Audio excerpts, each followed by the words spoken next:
How's it going, everyone? It's Abdallah here, and I'll be giving you a spoiler-free review of Yokai Watch the movie that was a one-day event made possible by Level 5 and Fathom Events.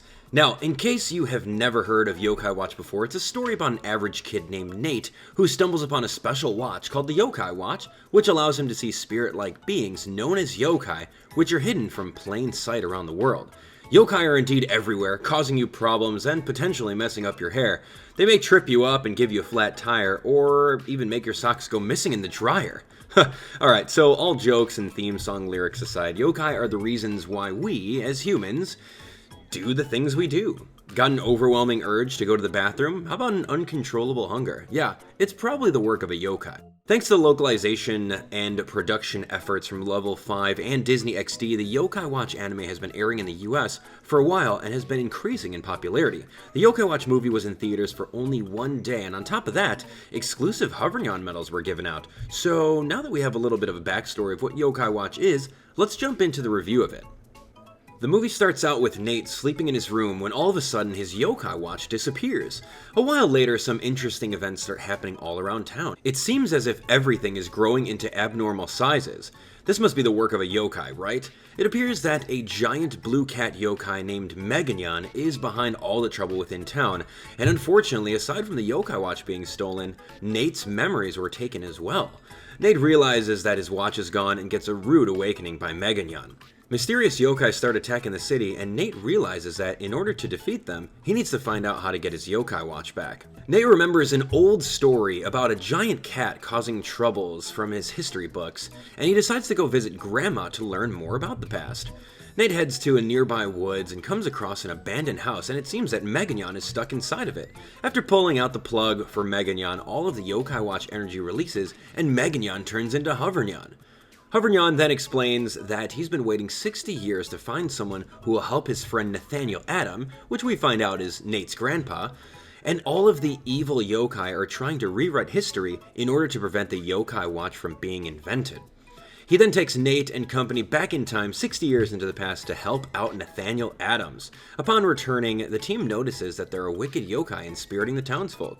Nate meets up with his grandpa Nathaniel and their adventure begins.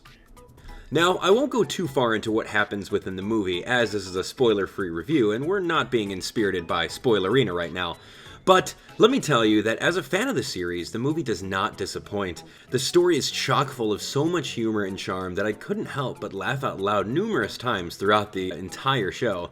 Now, there are some emotional moments within the movie that will totally tug on your heartstrings and make you want to shed a tear. My favorite parts of the movie were the battle scenes. I often found myself naming each of the different yokai that came on screen, and I enjoyed seeing them come to life with their animations and unique character. Many classic yokai, as well as high ranks and legendaries, make cameo appearances towards the end of the movie to help battle against the main antagonist. Another favorite part of the movie that I had was the skit after the credits. There was a legendary Pooh Feather skit which involved a yokai that would inspirit people and make them spout out useless knowledge with, you guessed it, Pooh. Now, I'm not inspirited by Spoilerina like we talked about before, so I won't tell you what exactly happened. Just know that the dialogue had me laughing so loud in the theater, it was probably the most memorable part. How crazy is that? If you're not a big fan of Yokai Watch, or you don't know too much about the series, you're still going to enjoy your time watching it. I went to the Yokai Watch movie event with my wife, Jess, who doesn't really watch the show or play the game. The only thing she really knows about Yokai Watch is the fact that I spend so much of my time playing the game and watching the show, and, of course, the fact that there's cute cats in it.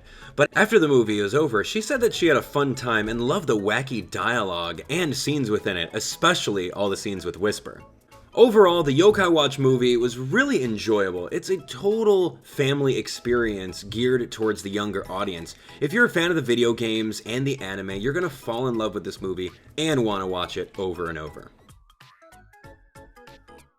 Thank you guys so much for watching. Now, in case you guys have enjoyed the review and would like to see Level 5 work on publishing this movie on DVD and Blu-ray, definitely smash that like button and of course, share the video with a friend. Now, if you guys have not checked out my Yokai Watch 2 video game series on my YouTube channel, go through and click over here to watch the playlist and get caught up on that. You guys can see the latest upload on my channel, and of course, for those of you guys who want to see even more about the Yokai Watch movie, check right over here where you guys can see the Yokai Watch movie event behind the scenes where Joey, the voice of Whisper, and I go through and do a very massive autographing session at the AMC Randhurst 12 on the day of the movie. So, loads of other Yokai Watch content on my channel. Be sure to subscribe and stay tuned for even more. Thank you so much for watching. Bye.